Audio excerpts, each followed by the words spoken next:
2, 1.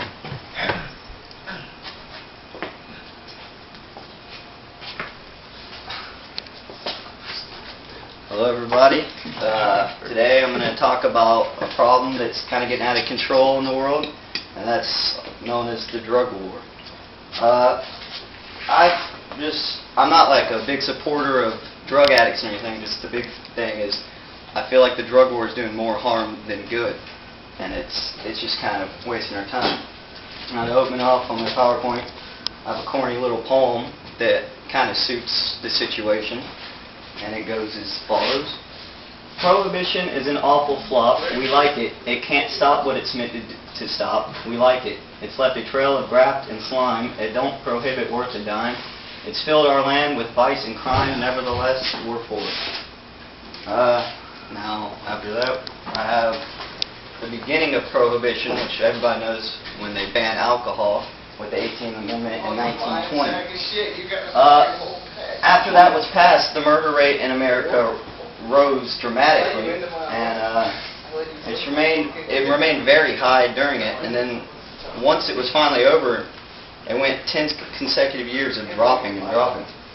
Firearm assaults also rose, and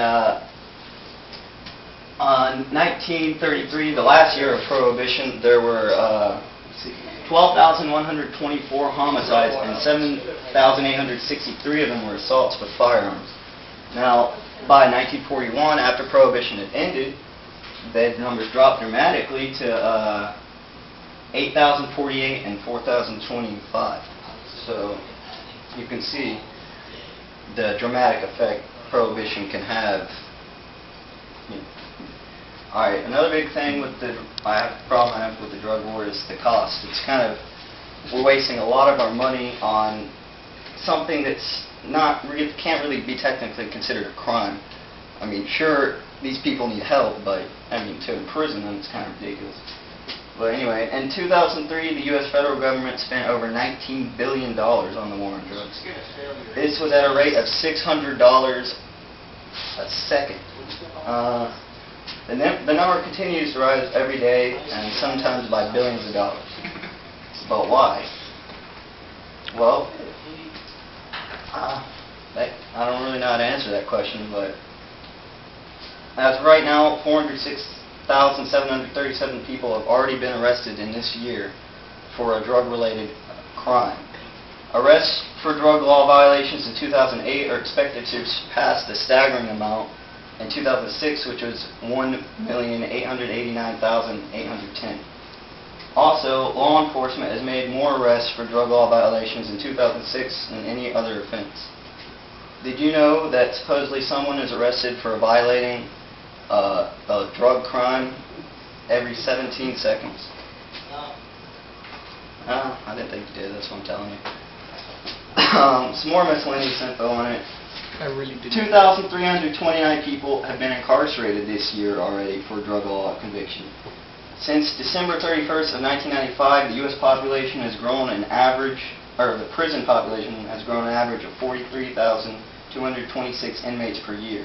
About 25% of those inmates are from a drug-related crime. An interesting fact also, another reason we should get rid of the drug war is about 4,000 new HIV infections can be prevented before 2009 if the federal ban on needle exchange was lifted. Also, 10 new cases could be prevented every day. What I think is wrong with the drug war? Well, the drug war has basically become a battlefield right in our own front yards. I mean, it's become a war on families, our public safety, even our constitutional rights. I have a example myself. The other day I went up to the Big Apple Buffet to eat some Chinese food. Next thing I know, 2 cars are slamming into each other, and I see a man with a submachine gun run out. And it's like some kind of futuristic, Wild West. All of a sudden I'm just, getting Chinese food, and then there's people running around with guns. And it's like, well, who's the good guy? Sure, this guy's selling the drugs, he's not really doing a good thing, but he's also not, running with a submachine gun through a parking lot. and creating a war zone right in right in our city. Right. It's just everybody in that parking lot was all of a sudden scared for their lives, running in buildings and hiding. Just kind of, I don't know, it's a little ridiculous. But anyway, the main point is that drug-related crimes, all drug-related crimes are basically here because of prohibiting drugs. I think that that's basically it. If there weren't these laws against drugs, then there wouldn't be any drug-related murders or anything like that. And I think drug abuse is bad, but I believe that the drug war is worse. So I think you should stop.